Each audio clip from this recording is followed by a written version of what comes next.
अस्सलामुअलैकुम। आज का हमारा टॉपिक है इंटरप्रिटेशन ऑफ स्टैंडर्ड डेविएशन। तो स्टैंडर्ड डेविएशन को हम एसडी के साथ भी ज़ाहिर करते हैं, एब्रीवेशन है। अब देखें, जब हमने प्रीवियस चैप्टर किया था उसमें हमने जब मेजर ऑफ सेंट्रल टेंडेंसी में मीन निकाला था हमने, और हमारे पास क्या आता था, म्यू आता था या एक्स बार हमारे पास अगर वैल्यू आती थी तो हम उसे क्या कहते थे, हम कहते थे वो एक balancing point of the distribution है। अब इसका क्या मतलब है, अगर मैं आपको एक रियल लाइफ एग्जांपल के साथ बताऊं। अगर मेरे पास एक लेस का पैकेट है, उसमें मैं कहता हूं कि मेरे पास 20 ग्राम्स उसका वेट है। अब इसका मतलब क्या है कि on the average her less के पैकेट में 20 ग्राम है, लेकिन अब ये तो मुझे पता चल गया कि बैलेंस पॉइंट उसका ये है। तो स्टैंडर्ड डेविएशन क्या होता है, मेजर ऑफ वेरिएबिलिटी, ठीक है, serve as basic measure of variability. तो इसका मतलब क्या है कि वो कहता है कि हर पैकेट के अंदर ऑन द एवरेज 20 है। लेकिन इसका मतलब क्या है कि अगर मैं कोई पैकेट लूँ और लेस का, तो उसमें ऐसे भी हो सकता है कि 19.5 ग्राम वेट हो उसका, या 21 पॉइंट या 22, ठीक है, या ऐसे भी हो सकता है 18 भी हो अगर। तो अब इसका मतलब क्या है कि उसमें थोड़ी सी वेरिएशन आ रही है, ऊपर नीचे वैल्यू आ रही है। क्योंकि अगर देखें आप लेस का पैकेट खोलते हैं तो किसी वक्त आप कहते हैं आज तो इसमें कुछ था ही नहीं, और किसी वक्त आप कहते हैं कि आज पहले से ज़्यादा थी। तो इसका मतलब क्या है कि ऑन द एवरेज उसमें ये वेट है, लेकिन ऊपर नीचे उसके थोड़ी सी वेरिएशन आ रही है। तो स्टैंडर्ड डेविएशन है वो क्या कहता है, मेजर ऑफ वेरिएबिलिटी है। और हमारे पास जो मीन या म्यू है, एक्स बार है, वो हमें क्या बता रहा है, वो एक हमें बता रहा है balancing point of the distribution. आपको होपफुली ये दोनों चीज़ें कवर हो गई होंगी। अब देखते हैं, अब हमारे पास, अब हमें स्टैंडर्ड डेविएशन का तो पता चल गया कि वो हमें वेरिएबिलिटी के बारे में बताता है, लेकिन अब उसकी वैल्यूज़ को हम देखते हुए कैसे बता सकते हैं, कम वेरिएबिलिटी है, ज़्यादा वेरिएबिलिटी है, वो क्या बता रहा है अगर कम वेरिएबिलिटी है तो। देखते हैं, a small value of standard deviation indicates that most of the observation in the data set are close to the mean। इसका मतलब क्या था, वो कहता अगर मैं अब ये रेस कर देता हूँ आपके लिए, आपको रियल लाइफ तो पता चल गया चीज़ क्या होती है। अब कहता है देखें, अगर मेरे पास स्टैंडर्ड डेविएशन की वैल्यू एक क्या आ रही है, स्मॉल आ रही है, ठीक है, तो वो क्या बता रही है कि मोस्ट ऑफ द ऑब्जर्वेशन जो डाटा सेट के अंदर पड़ी हुई है वो मीन के करीब है। ये देखें, मैंने एक डाटा सेट लिया, इसका मैंने मीन निकाला, इसका ही मैंने क्या निकाला आगे, स्टैंडर्ड डेविएशन। तो मीन का आपको पता चल गया क्या होता है, स्टैंडर्ड डेविएशन का आपको पता चल गया रियल लाइफ में क्या है। अब अगर मैं इसकी मीन की वैल्यू देखूं तो देखें 4 कहीं यहाँ पर लाई कर रहा होगा। तो जो स्टैंडर्ड डेविएशन यानी कि ऊपर नीचे ऑब्जर्वेशन आ रही है तो वो यहाँ तक है हमारे पास। ज़्यादातर उसने कहा कि मोस्ट ऑफ द ऑब्जर्वेशन जो है हमारे डाटा सेट के करीब करीब के हैं, वो कौन सी हैं, ये वाली हैं, और ये थोड़ी सी दूर है, ऐसे वो बता रहा है, करीब से बाहर हो गई हैं, ठीक है, एक्सटेंड पर चले गई हैं थोड़ी सी। अब देखते हैं, अब हमारे पास अगर एक, ये तो हो गया स्मॉल वैल्यू के लिए, अगर हमारे पास लार्ज वैल्यू होती, a large value implies that, किसकी लार्ज वैल्यू, स्टैंडर्ड डेविएशन की, observation are scattered widely about the mean. इसका मतलब क्या है, अगर मेरे पास स्टैंडर्ड डेविएशन की वैल्यू ही बड़ी आ गई, वेरिएशन जारी बात है जितनी आपकी वैल्यू स्टैंडर्ड डेविएशन की अब बड़ी आती जाएगी, इसका मतलब क्या है कि डाटे के अंदर वेरिएशन ज़्यादा है, ठीक है। अगर कम आएगी तो डाटे के अंदर वेरिएशन कम है। अब देखें, मेरे पास अगर मैं ये डाटा सेट एक लूँ वाई के साथ, तो अब इसके मैं रेस कर देता हूँ। अब इस डाटा सेट में मेरे पास मीन की वैल्यू क्या है, 17 है, और स्टैंडर्ड डेविएशन क्या है, 7.3। तो वो कहाँ पर लाई कर रही है, कहीं यहाँ पर 17 लाई कर रहा है, और स्टैंडर्ड डेविएशन देखें उसे ऊपर नीचे कहाँ तक ले जा रही है, यहाँ तक। तो देखें, अब इस वक्त 2 ऑब्जर्वेशन ऊपर है और 3 ऑब्जर्वेशन हमारे पास नीचे है, तो वाइडली फैला हुआ है, यानी कि जितनी जितनी, अगर इससे बड़ा हमारा स्टैंडर्ड डेविएशन होता, ठीक है, तो स्टैंडर्ड डेविएशन हमारे पास क्या बता रहा है कि ऑब्जर्वेशन हमारी क्या है, डाटा जो मीन से दूर दूर तक फैली हुई हैं। तो अभी हमने रियल लाइफ एग्जांपल देखी थी, तो इसमें क्या था, हमें फ़ायदा क्या होता है, नुकसान क्या होता है स्मॉल और लार्ज ऑब्जर्वेशन का।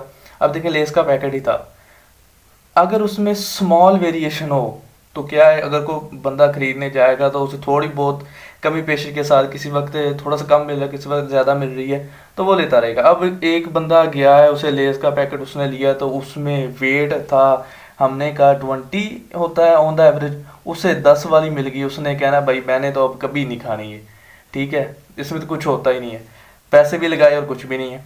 और एक बंदा आए, ठीक है, वो उसे 30 ग्राम तक मिल जाए, तो उसने क्या कहना है, उसने कहना कि बल्ले बल्ले आई तो बस हो गई।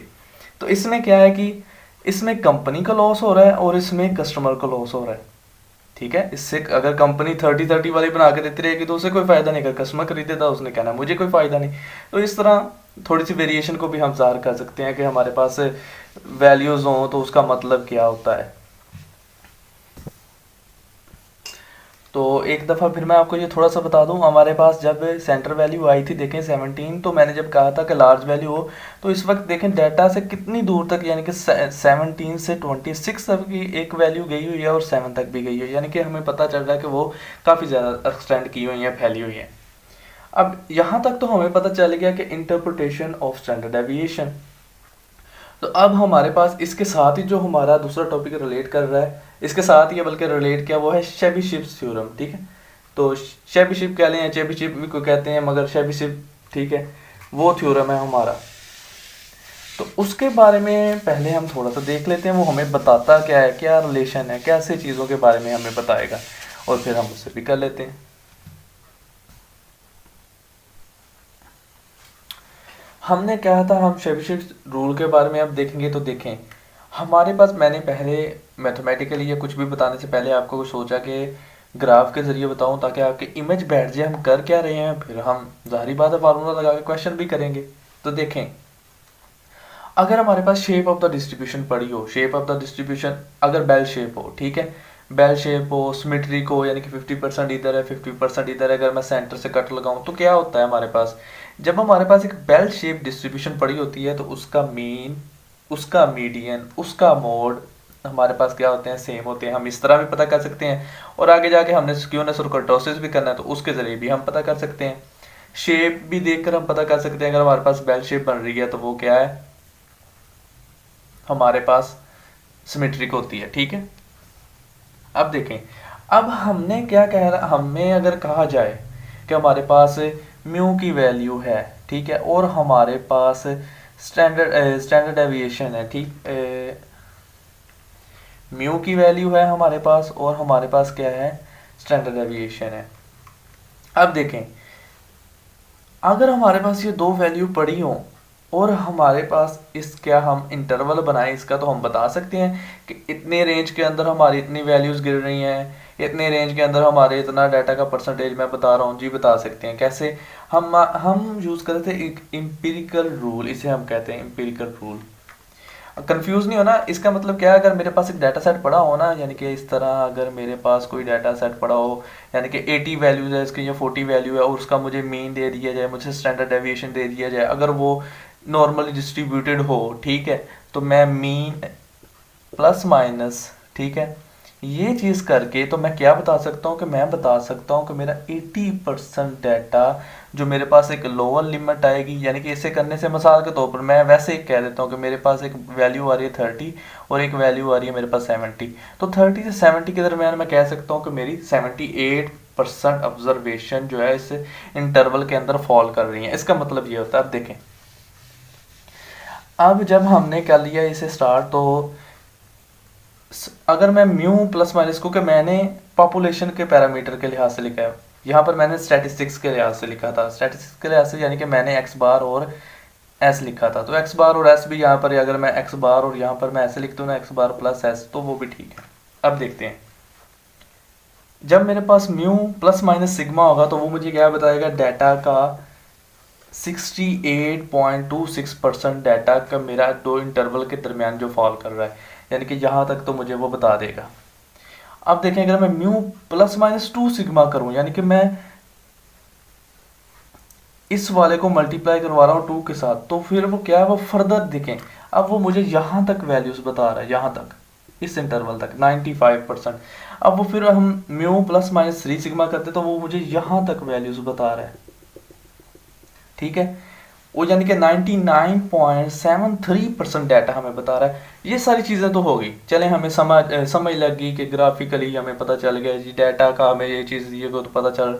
अगर हमारे पास कोई ऐसा डाटा मौजूद होता, ठीक है, जिसकी शेप इस तरह की बन रही है, यानी कि वो बेल शेप नहीं है, वो बिल्कुल बेल शेप नहीं है, जैसे देखें यहाँ पर बेल शेप है, तो वो बेल शेप ही नहीं है, तब हम ये रूल तो लगा नहीं सकेंगे, ठीक है। अगर लगाएंगे भी तो हमें क्या पता होगा, क्या हम कह सकते हैं कि ये रूल लगाने से इस वाले डिस्ट्रीब्यूशन के ऊपर क्या मेरा डाटा सेट इतना ही मुझे वेरिएशन कवर कर रहा होगा, इतनी ही मुझे बता रहा होगा, तो नहीं, क्योंकि देखें यहाँ पर बेल शेप थी, इक्वली डिवाइडेड था, तो इसके लिए एक रूल था कि आप इसके लिए ऐसे कर सकते हैं। लेकिन जब आपने इस वाले डाटे के लिए, ठीक है, इस वाले डाटे के लिए म्यू प्लस माइनस सिग्मा करेंगे आप, ठीक है, या अगर मैं पॉपुलेशन के लिहाज से लिखूं तो ऐसे हम देखें म्यू प्लस माइनस सिग्मा या एक्स बार प्लस माइनस एस करेंगे, तो मेरे पास क्या होगा, तो क्या मैं कहूँगा कि यहाँ पर मेरे पास 68.26% ये मेरे पास जो इंटरवल बन के आएगा वो बता रहा है? नहीं।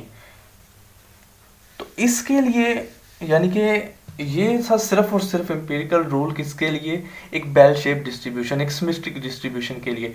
लेकिन शेबीशेफ ने क्या कहा, उसने कहा कि कोई भी डिस्ट्रीब्यूशन की शेप हो, आप मेरे वाला फार्मूला वहाँ पर फिट करें तो वो हमें क्या बताएगा, वो हमें, अगर तो मैं कहूँ क्या, उसने कहा कि हम डाटा की एक फ्रैक्शन होती है, क्या होती है कि 1 माइनस 1/k²। इसका मतलब क्या है, उसने कहा कि अगर आप म्यू को, ठीक है, म्यू की जगह अगर आप सैंपल के जरिए ले रहे हैं तो एक्स बार, अगर एक्स बार को प्लस माइनस, यहाँ पर के की वैल्यू उसने कहा है कि ग्रेटर देन हमेशा 1 होनी चाहिए। वो क्यों, आप देखें 1 माइनस 1/1 ही अगर मैं कर दूं तो 1 माइनस 1 और 0, तो कोई जवाब नहीं आया। अब देखें एक्स बार को अगर मैं 2 के साथ मल्टीप्लाई करके ऐसे लिख दूं तो आपके माइंड में आएगा कि मैंने तो यही लिख दिया, ठीक है, लिखा यही है, ये वाला फार्मूला ही लिखा है ये वाला, लेकिन इस वक्त ये वेरिएशन कितनी बताएगा हमें, जो हमारे पास आंसर आएगा ये 2 जो है ना, यहाँ पर मैं पुटिंग करके भी दे सकता हूँ, यानी कि अगर मैं 1/1 माइनस के स्केयर करूँ, यहाँ पर मैंने क्या लिखना है 1/1 2 का स्केयर, तो वो क्या हो जाना 4, 1/4, तो ये मेरे पास 3/4, तो ये मेरे पास 75%, ठीक है। तो मैं कहूँगा कि ये जो मेरा इंटरवल, फॉर एग्जांपल मेरे पास एक वैल्यू आ गई है 20 से लेकर 60 तक, वैसे ही मैंने एक इंटरवल बना दिया, तो ये जो इंटरवल है वो मुझे बताएगा कि एट लीस्ट, ठीक है, कम अज कम मेरे पास 75% ऑफ द वैल्यूज जो हैं वो इस इंटरवल के अंदर फॉल कर रही हैं। आपको डिफरेंस समझ आ रहा है बिल्कुल कि हम शेबीशेफ रूल यूज क्यों कर रहे हैं। देखिए हमने कहा कि हमारे पास एटलीस्ट इतनी जो हमारे पास वेरिएशन है वो आ रही है। आप देखें इसी को हम बढ़ा भी सकते हैं कैसे, जब हमने यहाँ पर क्या करना था एक्स बार प्लस माइनस 3s, ठीक है, 3 स्टैंडर्ड डेविएशन, तो उसने क्या करना था, अब ये 3 वाला अगर मैं 1 माइनस 1/k² करूँ तो मेरे पास क्या आएगा, ये 8/9, यानी कि ये मेरे पास क्या है 88.89, तो ये मेरे पास एट लीस्ट हमें क्या बता रहा होगा कि मेरे पास इतनी परसेंटेज जो वैल्यूज हैं, ठीक है, एट लीस्ट वो उस मेरा जो इंटरवल बनेगा उसके अंदर फॉल कर रही होंगी। यहाँ तक तो आपको क्लियर कट समझ आ गई होगी।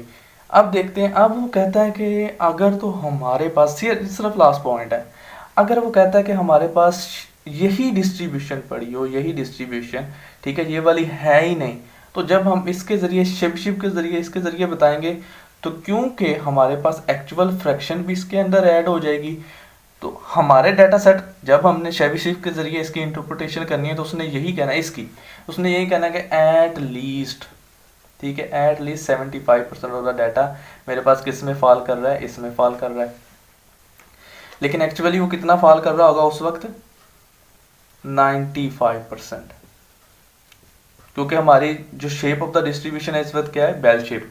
अगर बेल शेप नहीं होगी तो हम कहेंगे एट लीस्ट, तो वो ज़ाहिर बात है एट लीस्ट ये 76 भी हो सकता है, 77 भी हो सकता है, ठीक है, 89% भी हो सकता है, एट लीस्ट है ना, तो एट लीस्ट में ये चीज़ होती है, कम अज़ कम उससे ज़्यादा जितनी मर्जी वैल्यू। लेकिन जब ये होगी तो इसका मतलब क्या है कि हमारी जो शेबशेफ के ज़रिए जो वैल्यू आएगी उसका जो हमारे पास क्या होगा, फ्रैक्शन की वजह से वो एक्सटेंड कर देगी, ठीक है, फ्रैक्शन एक्सटेंड कर जाएगी, एक्सीड कर जाएगी, तो ये एक्सीड कर जाएगी, एक्सटेंड कर जाएगी, क्या होगा मैं अभी आपको एग्जाम्पल के ज़रिए बताता हूँ। तो हमने एक एग्जांपल ली है, मेरे पास ये एक्स की वैल्यूज़ हैं और ये फ्रिक्वेंसी यानी कि 34 टाइम्स आया, 31 8 टाइम्स आया, ऐसे आया, ठीक है। तो टोटल ऑब्जर्वेशन मेरे पास कितनी है 200 इन, अगर सभी को मैं प्लस करूं तो।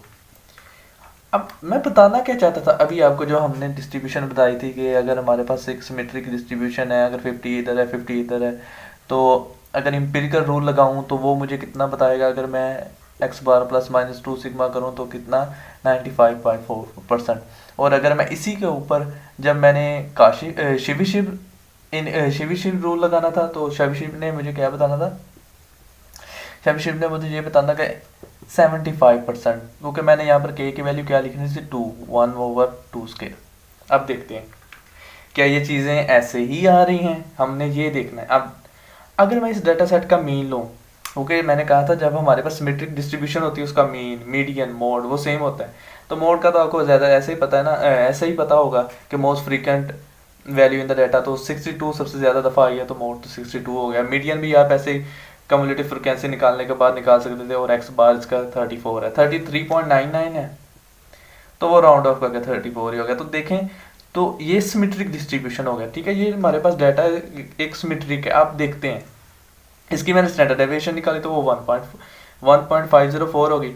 अब अगर मैं इसके ऊपर, क्योंकि मैंने कहा है कि मैं अगर एक्स बार प्लस माइनस 2 सिग्मा करूँ तो मेरे पास कितनी वैल्यू आनी चाहिए, 95%, ठीक है। ये वैल्यू मेरे पास इतनी परसेंट आनी चाहिए। तो जब मैंने क्या किया है, एक्स बार प्लस माइनस 2 स्टैंडर्ड डेविएशन, तो वो क्या है 34 + 2 इंटू स्टैंडर्ड डेविएशन की जो वैल्यू, और मेरे पास ये एक लिमिट बन गई है, ये वाली, ये इंटरवल। अब देखिए मैं यहाँ पर 30 इंक्लूड नहीं है, क्योंकि 30.8, ठीक है, यहाँ पर कहीं पर वैल्यू है ये 31 के करीब, तो मैंने ये वाली वैल्यू नहीं है मेरे पास, और ये वाली वैल्यू नहीं है। तो इस वक्त मेरे पास कौन सी वैल्यू, यानी कि 200 में से मेरे पास ये जो वैल्यूज़ हैं इतनी दफ़ा आ गई हैं। तो अगर मैं 200 में से ये क्या 4 और 4 8 और ये 2 10 कम कर दूँ तो मेरे पास 190। तो आप देखें तो कम से कम मेरे पास डाटे का क्या आ रहा है, 95% हिस्सा तो मेरे पास कवर हो रहा है यहाँ पर, बिल्कुल ठीक है। अगर इसी पर ही मैं लगाता, यानी कि मैंने क्या कहा था, हमने शेबिशिव क्या कहता है कि ये जो हमारे पास स्टैंडर्ड डेविएशन के साथ वैल्यू हमारे पास आती है, उसके साथ हमने क्या करना होता है, वो जो हमारे पास फ्रैक्शन का डाटा होता है उसमें हमने के की जगह ये पुटिंग करनी होती है। तो अगर तो मैं ये के की जगह पुटिंग कर दूं तो मेरे पास क्या आएगा, 70, एटलीस्ट 75%। तो अगर देखें मैं यहाँ पर करता तो मेरा 3/3/4, ये देखें मैंने आंसर निकाला हुआ है, पहले ये आना था। अब मैं चेक करता हूँ कि क्या मेरे पास ये 75% कितनी वैल्यूज़ होती थी मेरे पास। तो अगर मैं 3/4 मल्टीप्लाई बाय टोटल ऑब्जर्वेशन करूँ तो मेरे पास 150। तो देखें क्लियरली मुझे पता चल रहा है कि इस वक्त क्या हुआ है कि ये इसने ये बताया, इसने क्या कहा है कि 150 एट लीस्ट है। अगर मैं ऐसे करता तो ये क्योंकि एक सिमेट्रिक डिस्ट्रीब्यूशन है इसलिए इसकी वैल्यू क्या हो गई है, एक्सीड हो गई है।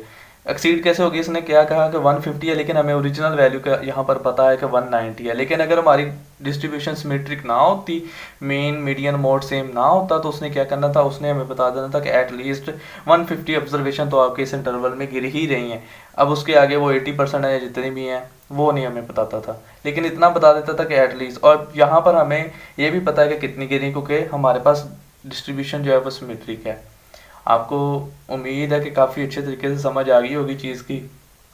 तो हमारा ये टॉपिक इतना ही था। अगर एक तरीके से और भी क्वेश्चन आ सकता है वो भी मैं आपको बता देता हूँ शेबिशिव का। तो इस तरह का क्वेश्चन भी आ सकता है। देखें अब यहाँ पर आपको बहुत ज़्यादा मदद आएगी शेबिशिव की वजह से। क्यों? क्योंकि देखें अब उसने क्या कहा है, अगर मेरे पास एक सिटी है उसके अंदर जो लोग रह रहे हैं उनके मीन जो वेट है वो इतना है, ठीक है। उसके बाद में जो मेरे पास स्टैंडर्ड डेविएशन यानी कि सिग्मा है, ठीक है, क्योंकि हम पॉपुलेशन के लिए लिख रहे हैं तो म्यू और सिग्मा।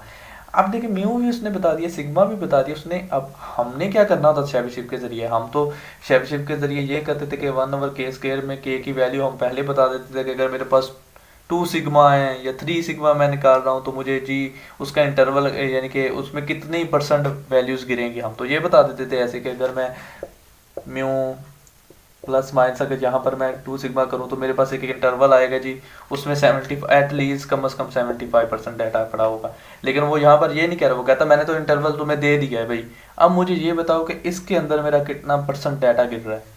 तो इसमें क्या होगा आपके पास, इसमें आपने क्या करना है, आपने ईजी आपने इसमें पहले के की वैल्यू फाइंड करनी है। तो वो कैसे आप फाइंड करेंगे, जो आपका इंटरवल की अपर वैल्यू है आप वो उठाएं, माइनस म्यू करें और डिवाइडेड बाय स्टैंडर्ड डेविएशन करें।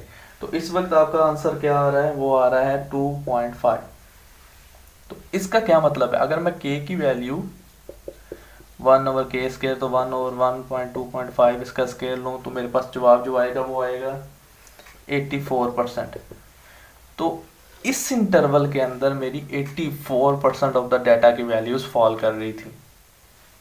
काफ़ी क्लियर हो गया होगा आपको। इस तरह अगर ये इंटरवल दिया गया होता तो आपने क्या करना था, आपने के पहले फाइंड करना था। तो के क्या होना था, 200 माइनस 170 डिवाइडेड बाई 10, और आपने के की वैल्यू फाइंड कर लेनी थी, तो वो आपकी आ जानी थी 3। अब देखें, आपने 1/1 के स्क्वायर, तो यहाँ पर आपके पास क्या आ जाना था, इसका आंसर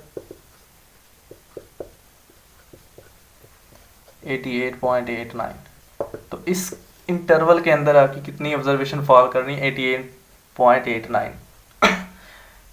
हमारा आज का टॉपिक इतना ही था। ये मैंने थोड़ा सा एडिशनल बताया आपको, क्योंकि फॉरेन बुक्स में इस तरह के क्वेश्चन या आ जाते हैं, इंटरव्यू में कह दिया है, अगर आप कहीं टेस्ट देने गए तो टेस्ट में आ जाते हैं। तो होपफुली आपको आज तक या आज के टॉपिक की सारी समझ आ गई होगी। हमारा आज का टॉपिक इतना ही था। आज के लिए इतना ही। अल्लाह हाफिज़।